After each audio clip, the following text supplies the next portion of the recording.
Ja, meine Damen und Herren, ich frage mich immer, wenn ich da so auf dem Stuhl sitze und gucke mir die Hände eines Klavierspielers an, wenn er spielt, wie trifft er immer genau die richtige Taste dabei, ja? Oder vielleicht muss er sie gar nicht treffen, ich verstehe es nicht, ich höre es nicht, aber ich glaube, er hat sie richtig getroffen. Vielen Dank, Albert Mamlev. Albert Mamlev ist ja auch der Leiter, der musikalische Leiter unseres Wettbewerbs, den wir heute beginnen. Meine sehr geehrten Damen und Herren, lieber Falco Moss, Minister für Wissenschaft und Kultur des Landes Niedersachsen, lieber Thomas Herrmann, Bürgermeister der Landeshauptstadt Hannover, ich freue mich sehr, Sie beide hier heute begrüßen zu können und nehme Ihnen heute doch tatsächlich einige mehr, als ich beinahe befürchtet hatte, denn bei diesem fürchterlichen Wetter, ich hätte beinahe was anderes gesagt, jagt man ja keinen Hund in dem Ofen vor, wie man so schön sagt. Und trotzdem sind doch einige gekommen und ich bin überzeugt davon, am Ende dieses Wettbewerbs, also nächsten Sonntag, werden weitaus mehr da sein. Es ist etwas Besonderes, wenn ein jüdischer Verband, und ich darf Sie sehr herzlich im Namen des Präsidiums des Landesverbandes begrüßen, wenn ein jüdischer Verband so eine Veranstaltung macht. Das ist ja was ganz anderes, als sich mit dem 9. November 1938 zu beschäftigen oder mit dem 30. Januar 1933 oder dem bis zum 7. Oktober 2023. Es gibt eine Vielzahl von Tagen, in denen jüdische Gemeinden überwiegend Veranstaltungen durchführen, um an diese Tage zu erinnern und darauf etwas aufzubauen. Nein, Sie wissen, dass mein Verband ein bisschen anders denkt. Wir denken auch an diese Tage, selbstverständlich, und wir gedenken auch, und Sie wissen, Sie sind auf eine Vielzahl von Veranstaltungen eingeladen, bei denen wir mit sehr hochkarätigen Gästen an die Vergangenheit denken wollen. Aber die Zielrichtung, die ich und mein Verband haben, geht ein bisschen mehr in die Zukunft. Und Zukunft heißt auch Musik. Zukunft heißt, junge jüdische Menschen zu veranlassen, etwas zu tun. Und ich habe kürzlich mit Marina Baranowat, einer der anderen bedeutenden Klavierspielerinnen hier in Hannover, darüber gesprochen, ob wir nicht etwas machen, um über Kinder und Jugendliche die an Musik heranzuleiten, über jüdische Musik, aber nicht nur für jüdische Kinder, sondern auch offen für andere Gruppen. Und wir werden das auch in die Wege leiten.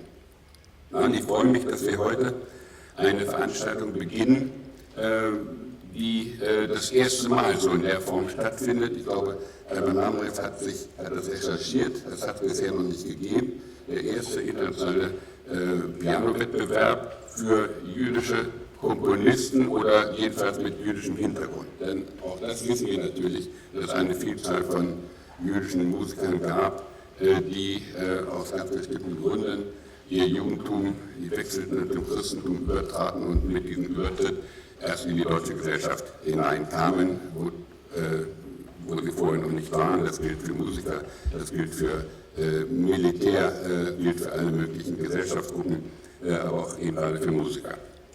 Und heute wollen wir nun einen ersten internationalen Piano-Wettbewerb für Komponisten mit jüdischem Background durchführen und wir freuen uns sehr und Albert Mamlev wird das nachher noch weiter erörtern. Ich bin ja nur derjenige, der hier heute mal begrüßen darf.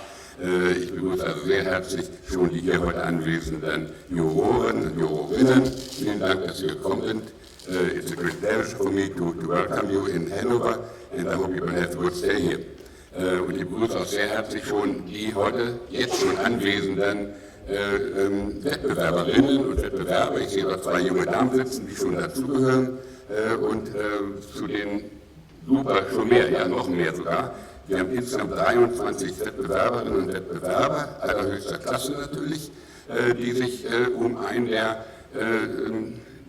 Titel bewerben, einen der großen Preise, die wir ausgelobt haben. Wir haben für den ersten Preis 10.000 € ausgelobt, für den zweiten 5.000 € und den dritten 2.000 und vierten auch nochmal 2.000 oder nochmal 2 Einzelwettbewerbe. Also wir haben hier schon einiges getan, damit dieser Wettbewerb tatsächlich über die Grenzen Hannovers hinaus bekannt wird. Und ich darf hier an der Stelle sehr herzlich bedanken bei dem Familienhaus Döll, ich darf mich bedanken bei der Firma Yamaha, die uns sehr unterstützt haben, unterstützen immer noch, denn ein Steinway und Sons, den hat man auch nicht immer vorrätig. Nicht jeder Klavierspieler hat schon jemals beim Steinway gespielt, glaube ich. Und wir haben nun natürlich das Glück, dass wir Braunschweig in der Nähe haben, denn die meisten von uns wissen natürlich, Steinweg kommt aus Braunschweig. Steinweg in Braunschweig ist die Gründungsadresse von Steinway und Sons und darauf sind wir immer noch in Niedersachsen ganz schön stolz. Yamaha hat uns sehr unterstützt in der Gestellung von Flügeln in der jüdischen Gemeinde, wo ja der Wettbewerb weitergeführt wird. Das wird nachher das erzählen. Und ich darf mich bedanken, zunächst mal ganz wichtig bei Herbert Namrev, der nicht nur der musikalische Leiter dieses Wettbewerbs ist, sondern auch der Inspirator, sag ich mal, derjenige war, der mit Tovaretti vor 3 Jahren jetzt schon zu mir kam und sagte, wollen wir das nicht mal machen, und dann kam die Pandemie dazwischen. Also erledigt. Ja? Und jetzt aber im letzten Jahr ging es wieder los und da konnten wir uns dem nicht verschließen, haben gesagt, wenn wir es schaffen, das hinzukriegen, dann machen wir das auch. Und so sind wir heute also hier. Es war für Albert Mamre bestimmt viel Arbeit und für meine Mitarbeiterin Tovareti, bei der ich mich sehr herzlich bedanke, natürlich genauso viel Arbeit. Ich bedanke mich auch bei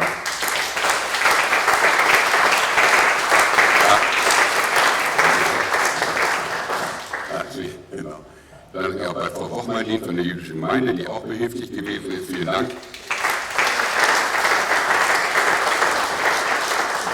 Und natürlich bei allen anderen, die heute hierher gekommen sind.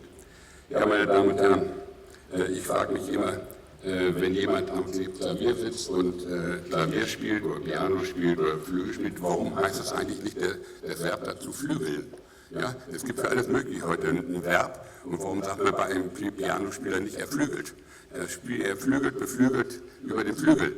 Ja, also eine Möglichkeit dafür gibt es sicherlich. Irgendwann ist das dann im Duden drin und dann heißt das nur noch er flügelt. Er spielt immer Klavier oder Piano, er flügelt.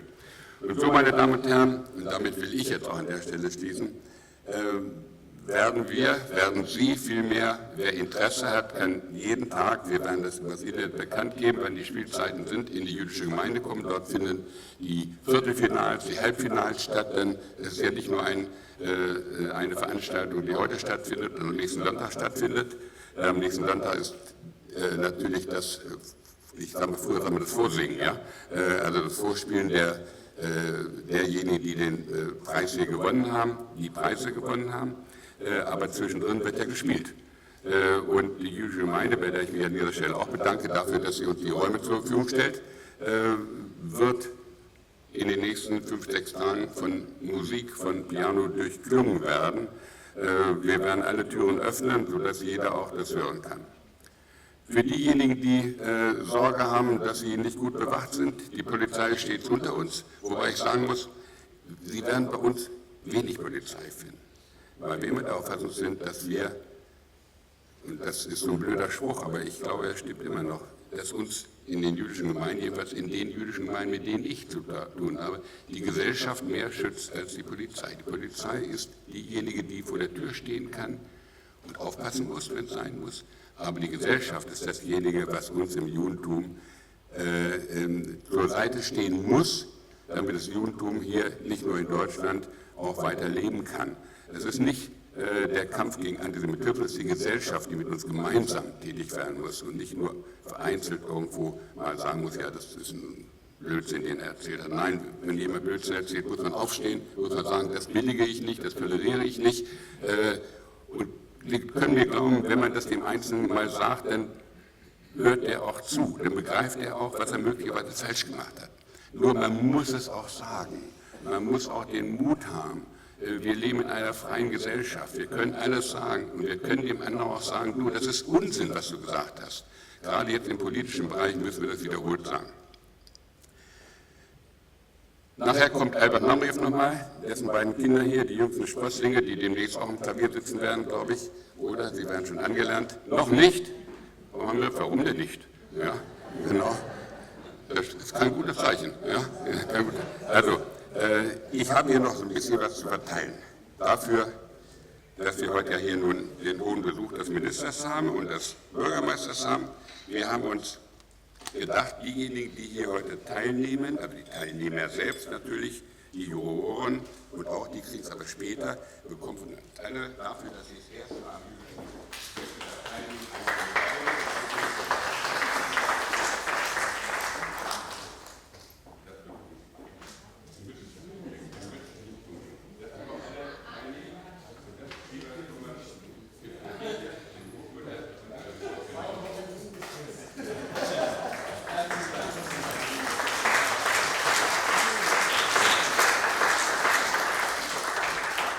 Ja, vielen Dank, dass Sie da sind. Und jetzt geht es weiter mit Herrn Herrmann. Ja, okay.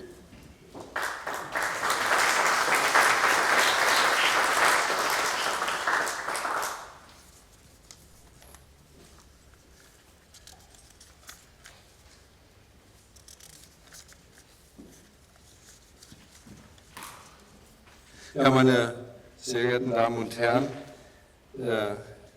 im Sinne, dass unsere Gäste, die Teilnehmer am Wettbewerb, die Jury auch was versteht, werde ich auf Englisch sprechen. Aber ich denke, Sie können dem alle folgen. Dear Michael Fürst, dear Minister for Science and Culture, Falco Moors, dear members of the State Parliament of Lower Saxony, Hannover region, and the City Council, distinguished guests, ladies and gentlemen, and most importantly, dear participants. It is a great honor and a great pleasure for me to welcome you to the first international piano competition for composers of Jewish heritage to the UNESCO City of Music of Hannover. Hannover indeed is a city full of music, but also a city full of Jewish life with 4 communities and more than 6,000 members, a library, and the European Center for Jewish Music. From today to August the 25th, competition is intended to give Jewish musicians, especially Jewish composers, a stage and provide an insight into the facets of Jewish music. Music possesses an undeniable power that can transport us to different worlds, evoke emotions, and create connections. At the heart of this enchanting force lies melody, a captivating element that weaves its way through every musical composition.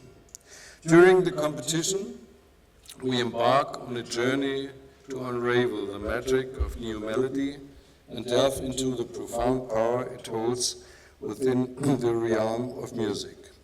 The competition offers the opportunity to research Jewish cultural heritage and its development into the present day and beyond.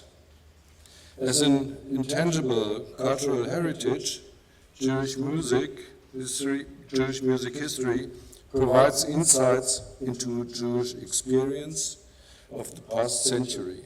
And now, new compositions take up the heritage and develop it further for today. The Jewish music history continues to be written. Dear guests, the concert hall of the synagogue is designed to hold the first international competition, piano competition for composers of Jewish heritage. It is wonderful that the competition hosts pianists of all nationalities with no age limit. Ladies and gentlemen, on behalf of the city of Hannover and more than 555 inhabitants, I thank you, and I beg you to an applause to the Association of Jewish Communities in Lower Saxony for initiating and organizing this first international piano competition for composers of Jewish heritage. Thank you very much.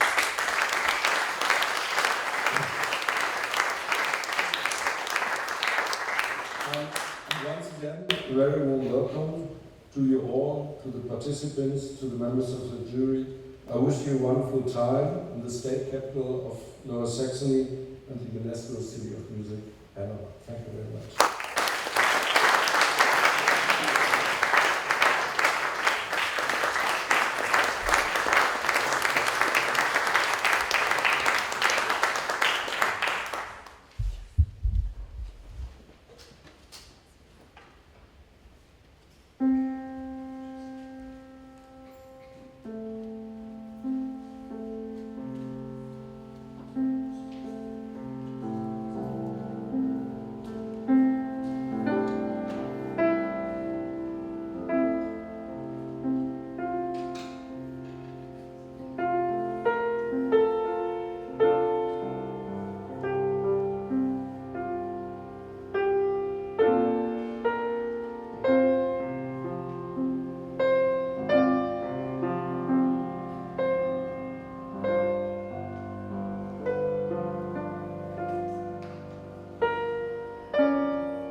Vielen herzlichen Dank. Thank you so much for the music today.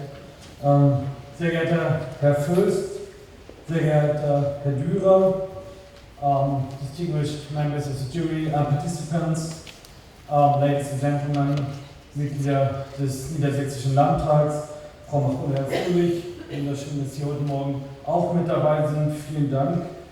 I'm indeed very happy to welcome you here to the first competition of piano competition for composers of Jewish heritage here in Hannover, and I'm very honoured and indeed pleased to welcome you here. For the next couple of days, it gives us the opportunity to enjoy and to live Jewish music here in Hannover. Once again, because we do have actually an opportunity almost every day going to the Villa Seligmann. I guess many of you are very frequent visitors of it. Nevertheless, that shows us once again that Jewish music, the Jewish heritage, is not only part of our life here for over 1,700 years, which is right so, but it's always benefiting our society when you are part of us. Thank you so much for that. Und ich kombiniere einfach, ich dachte, ich sollte auch auf Deutsch sprechen, dann war ein Teil auf Englisch, ich mache einfach beides, ich hoffe am Ende klappt es gut für alle. Wir haben eben Gustav Mahler gehört. Wir haben eben in der Begrüßung von Ihnen, lieber sehr geehrter Michael Fürst, gehört, dass auch Musiker immer wieder in die Lage gebracht wurden, sich ihre Identität, ihre Religion auch durchaus preisgeben zu müssen, um andere Träume, Musik machen zu können, realisieren zu können. Einer dieser Beispiele war Gustav Mahler. Gustav Mahler wurde, um seinen Traum, Musikdirektor an der Wiener Hofoper zu werden, gezwungen, zum Katholizismus zu konvertieren. Eine der Beispiele, die zeigen, dass eben auch in der Musik, in der eigentlich ja doch international universellen Sprache der Musik, eben genau auch solche Fragen wie Religion, wie Zugehörigkeit, plötzlich für Menschen wie Gustav Mahler und stellvertretend für viele andere aufgrund des Antisemitismus gezwungen wurden, sich um ihre Identität zu leugnen. Und man muss bei aller Tragik, die das ja schon beinhaltet, hinzufügen, dass auch das ehrlicherweise Gustav Mahler nicht davor bewahrt hat, immer wieder Opfer von Anfeindungen, von Herausforderungen, auch auf seinem weiteren Weg zu sein. So it shows that over the decades, the centuries, anti-Semitism was always part of our societies, and it is part of our society today. And we must witness it every day, given in our daily life in universities and elsewhere. I can say very clearly that for us as the government, but I can also say for the Parliament of Lower Saxony and also for me personally, we will do our best to ensure that Jewish life would have a place in the middle of our century and our society, and will have a safe place and has a safe place in the middle of our society. Because you are part of us, you're part of our country, you're part of our history, and you're part of our society, and you will be part of it. No questions about that. Meine sehr geehrten Damen und Herren, liebe Pianistinnen und Pianisten, Sie werden in den nächsten Tagen uns bereichern. Mit Musik, die uns berührt, so wie es Musik unabhängig von Kulturen und Religionen vermag. Ich wünsche Ihnen bei dem Wettbewerb ganz, ganz viel Freude, Zeit für den internationalen und kulturellen Austausch. Wenn ich mir angeschaut habe, wer hierher gekommen ist, dann bin ich beeindruckt, wen Sie hier holen konnten, nach Hannover. Insofern wünsche ich Ihnen aber auch viel Erfolg bei diesem Wettbewerb. Ich wünsche uns allen viel Freude beim Zuhören. Thank you so much for bringing that competition to our section, to Hannover, and I wish you all the best for the next couple of days and for the future. Thank you so much for listening. Vielen herzlichen Dank.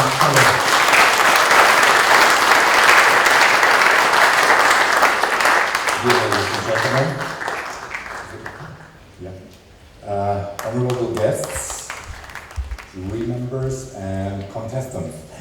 When Albert Mandriev asked me to give a short lecture about the theme, the role of Jewish composers in the history of European music, I very quickly agreed to do so, but found very fast out that this topic would give enough substantial things for an entire congress than a short lecture. Because where to begin and where to end? First of all, it must be clearly stated that the origin of Jewish music are always linked to the Jewish faith. This means, as well as in Western European music as well, when we look into the history, that the music was tied to religious rituals in former times. But if you talk about so-called art music in Europe, and also in important other Western countries like the US, if you look at the list of the Jewish composers to be played in this competition, then we are a long way from ritual music. To speak about composers which are Jewish began, and this is already common knowledge, with Richard Wagner's diatribe Judaism in Music, first published in 1850 under pseudonym, and then 1869 under his real name. In it, Wagner, who was envy consumed, had mainly railed against Felix Mendelssohn, who was of Jewish descent, but had already been baptized as a Christian, and tried to prove Wagner that Jews could not produce great art. Only since then have Jews in music actually been incited and spoken against. Wagner had thus socially established what we call naturally nowadays anti-Semitism, a term which was first really raised by the political journalist Wilhelm Marr in Hamburg in the 1870s.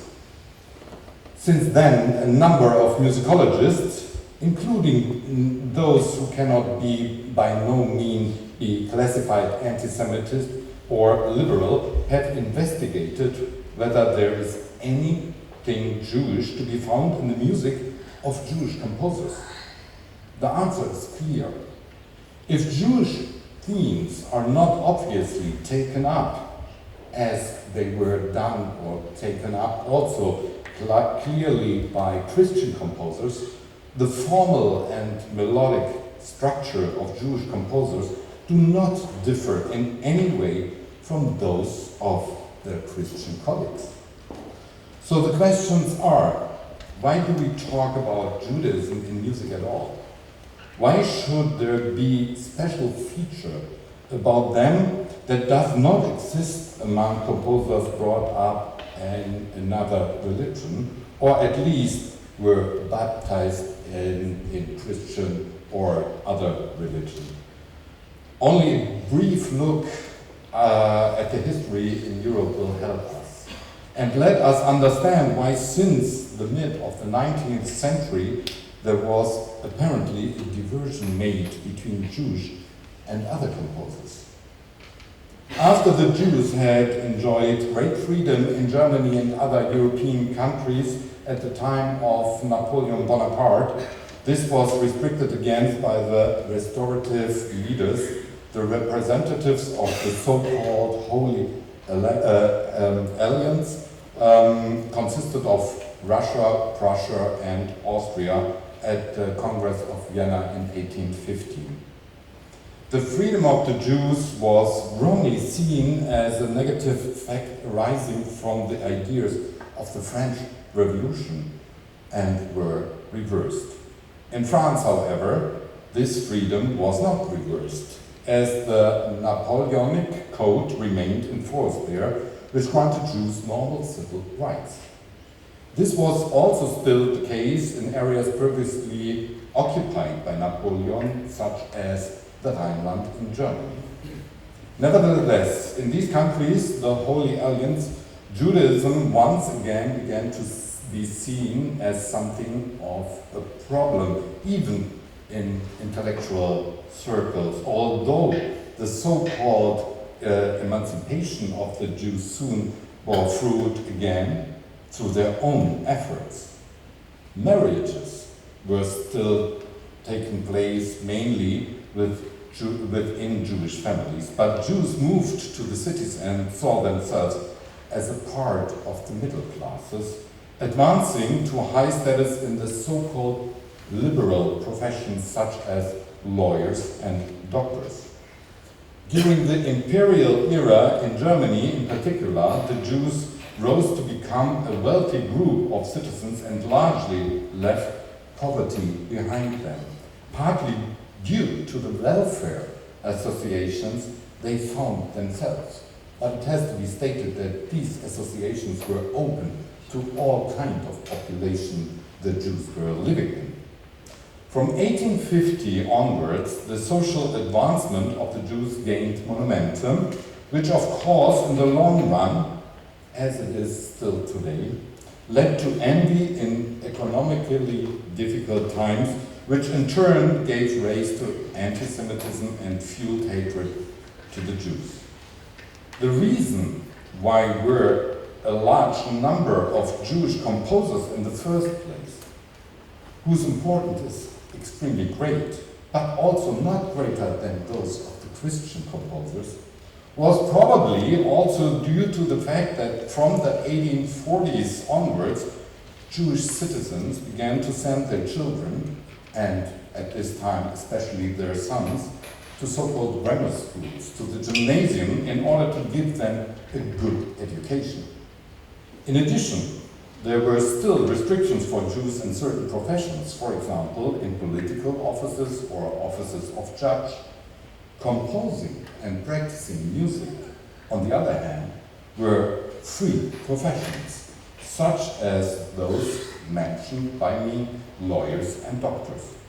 And if you look at the biographies of a lot of composers of the 19th century, you will find out that they started with other subjects to study, like law, and then later only pursued to music. In principle, Jewish identity and civic identity were not mutually exclusive for most Jews, but complemented each other. They always saw themselves as part of the country in which they worked and lived. What interests me here, why today, in a generally liberal world, do we have to think about remembering Jewish composers at all? After all, we are in times in which, for several decades already, all kinds of almost forgotten composers are being rediscovered and performed, regardless of their religious orientation. So why do we have to remember? Why do we have to face up to this discussion? Why is ultimately also this basis of this competition so important? It has never been denied, not even by Wagner, that there are great performers of Jewish origin in comparison to Jewish composers. It was only the creation of art itself that Wagner denied. And if we look, many of the Jewish composers on the list of this competition, which are not unusual, was not unusual at this time, because it was taken from the Baroque and Classical era, and even Beethoven and Mozart were still behaving this way. They developed from highly respected performers into composers. These included Anton Rubinstein and Leopold Godowsky, as well as Karl Tausig, Samuel Feinberg, and Moritz Moszkowski, who were all great performers before they began to write music, and at this time a lot of times for their own concerts. Would the world of European art music be poorer without composers of Jewish descent? Yes, it would be. Just as it would be poorer without Christian composers. Two examples, short examples, combined with the question why we think in these terms of Judaism in music. The fact that composers such as Arnold Schoenberg, whose 150th birthday we are celebrating this year, broke completely new compositional ground has nothing to do with Judaism. Schoenberg only remembered that he was Jewish when he was already in exile in America, and before that he hardly thought about that fact that he came from a different religious community.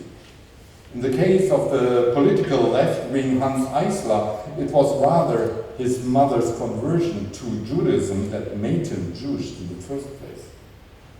Of course, as I mentioned, there have always been composers who developed their music out of Jewish musical tradition. Paul Ben Chaim, for example, who is considered the founder of the national identity of Israeli music. Although he and other composers of classical music were not directly interested in the original folk music, they did adapt folk songs and included them into classical music art forms, as it was common always in all European countries. But none of this has anything to do with the actual question of what perhaps distinguished Jewish composers as part of the society in other countries or differentiated them from their colleagues who were raised differently in terms of religion. I believe that the recognition of the good education, great discipline, and also the restriction brought in from outside made these composers what they became, without thinking about the fact that they had a Jewish family background. And if this Jewishness had not been preached to them again and again from the outside world, if it had not been pointed out to them that as Jews they probably might not be able to do certain things, then hardly any of them would have thought about the fact that they were different by composing art music. This is actually where we need to go back to, recognizing Judaism with its long and recognizable traditions and customs that are important to the world community as something that naturally belongs in our world. But in the art music of Europe and the Western world, these things should not play any role. Only then we will recognize the true significance of these composers, when they stand alongside all the others in consensus, which we have repeatedly achieved at certain times in our history. And for this equality, this competition gives a good ground for all of us. Thank you very much.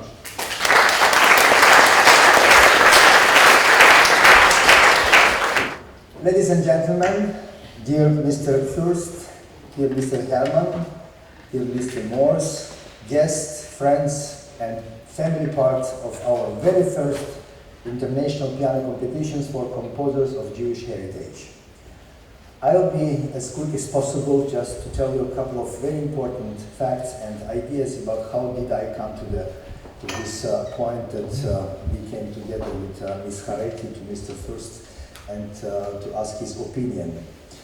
What does he think if we will organize such an event?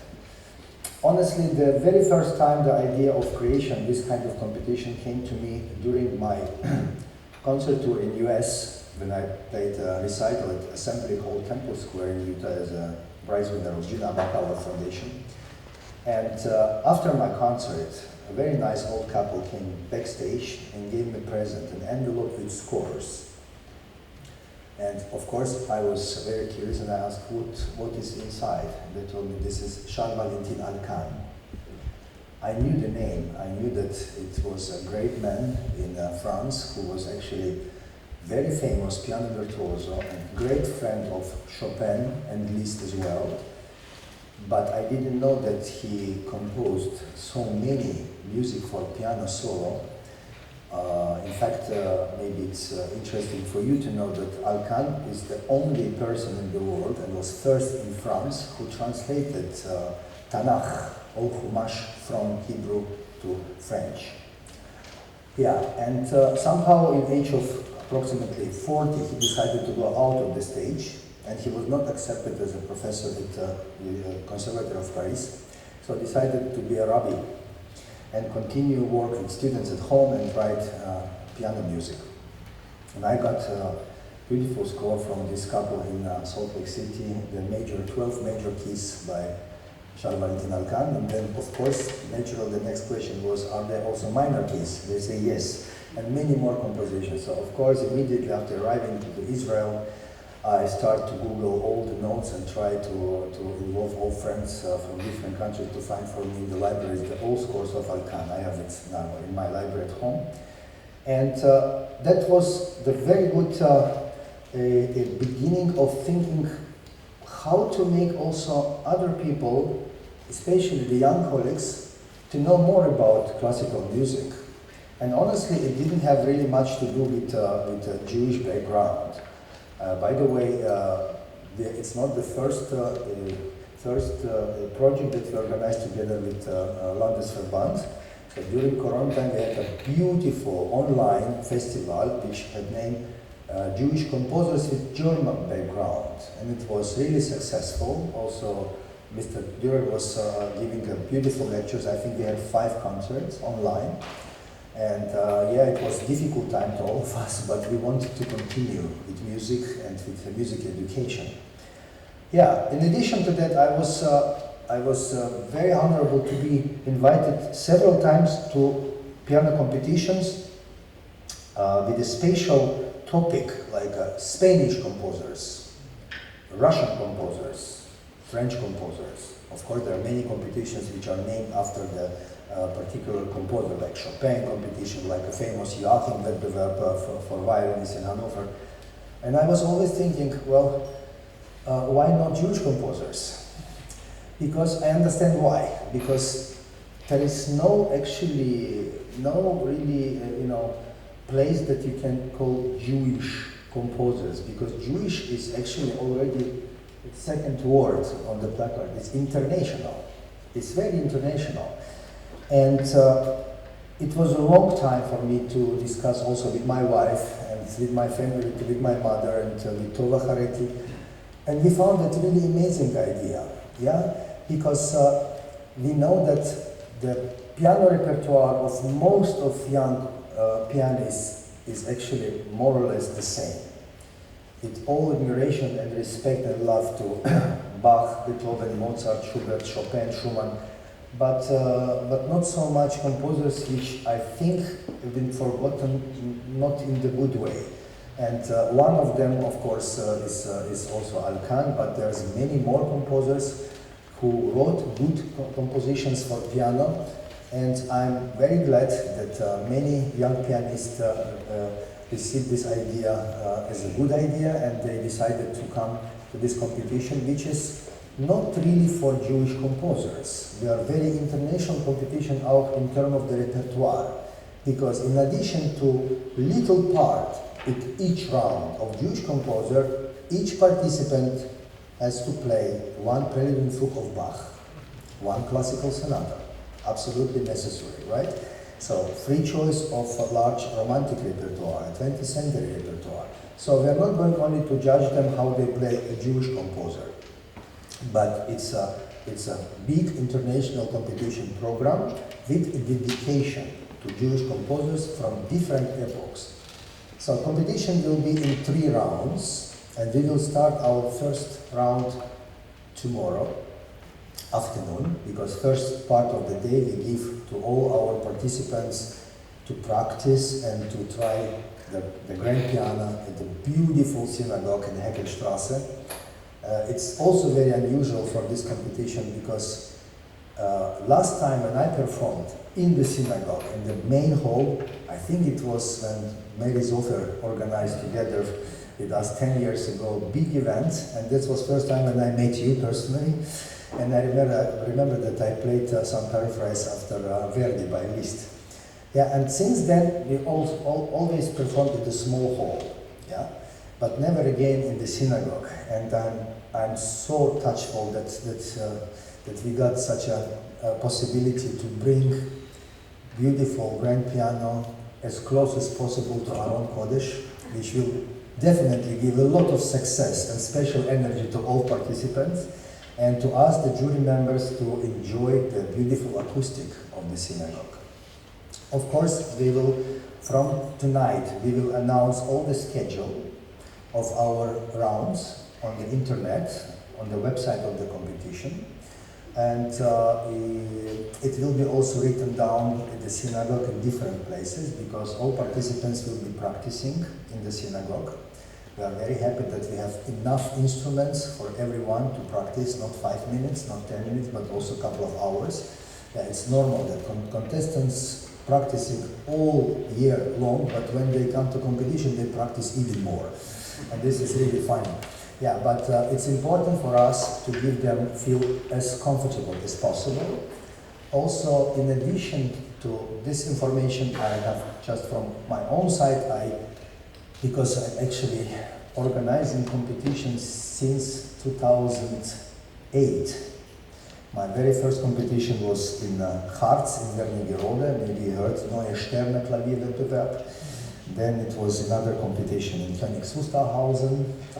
Yeah, and I'm very glad that after being lucky to be a student at the Musikhochschule Hannover, to finish the solo class, so finally to organize one competition at the alma mater for me, one of the capitals of piano in the world, in the city of Hannover. And now, with a great pleasure, I will introduce to you our members of the jury. Our only lady in the jury, our little prima donna from Canada, Alana Chan.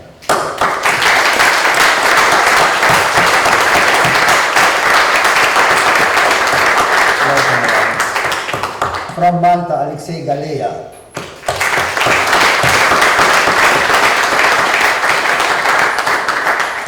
From Spain, Carlos Lama.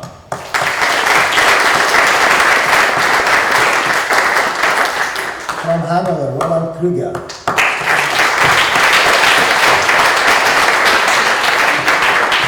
From South Africa, Pretoria, Karendra de Vroep.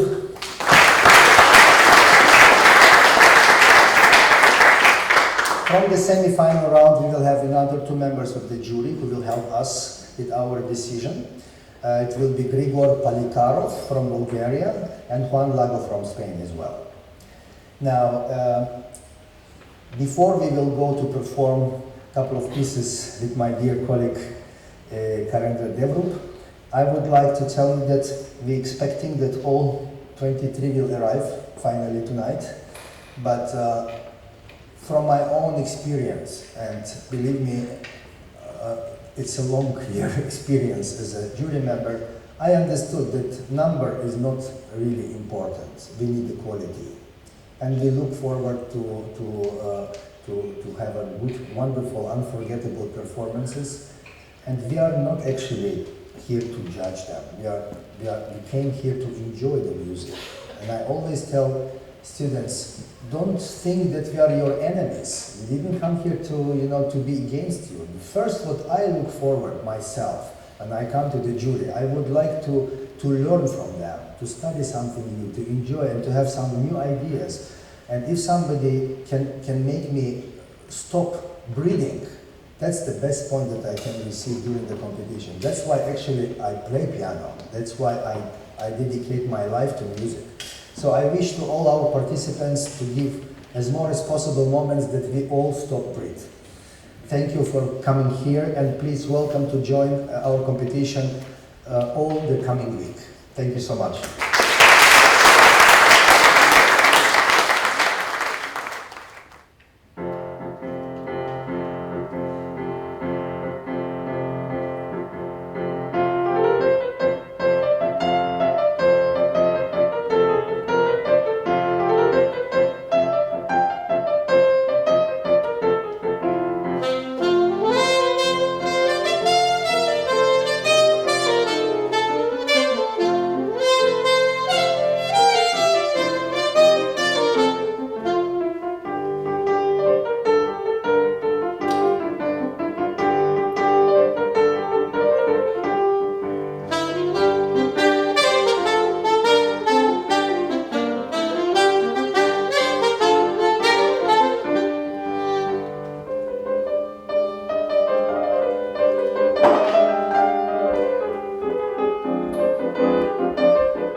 anything specifically for saxophone.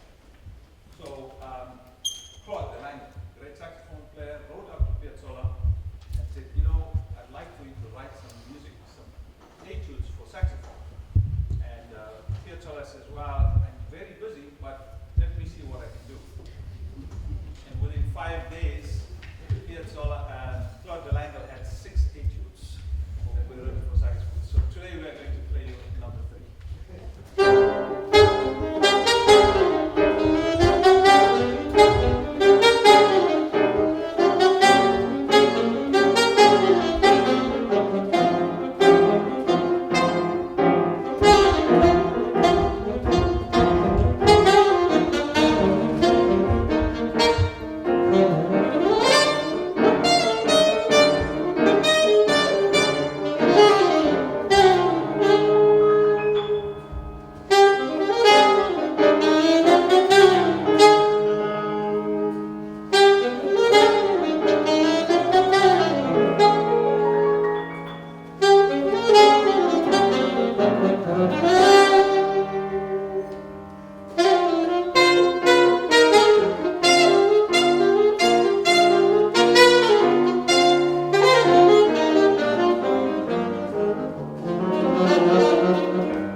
Thank you very much, ladies and gentlemen, for being with us at the very first step of our baby. I always call that competition born is like a baby born. And I'm very glad that this baby is in safety hands, and to have such parents is a dream. I hope that the baby will grow up successfully and very healthy. Thank you to the parents and guests and family.